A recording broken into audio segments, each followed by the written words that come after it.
ចារិកណាកាយកម្មវិចាកម្មបតៈណាបតៈណាបណោកម្មបណោទីទេបតៈណាបតៈណាអតវរៈធម្មតាទេ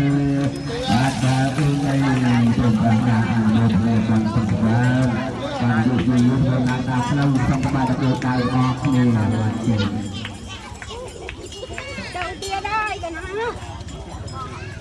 5ជុំយកតអស់នឹង5ជុំហ្នឹងយើងសម្លេងណអូនអើយឲ្យយើងចាស់ហើយណាកូនឲ្យបើឲ្យកូនកូនណាកណាអមស្លឹកអមមកចង់ចាំណាកូនបាទ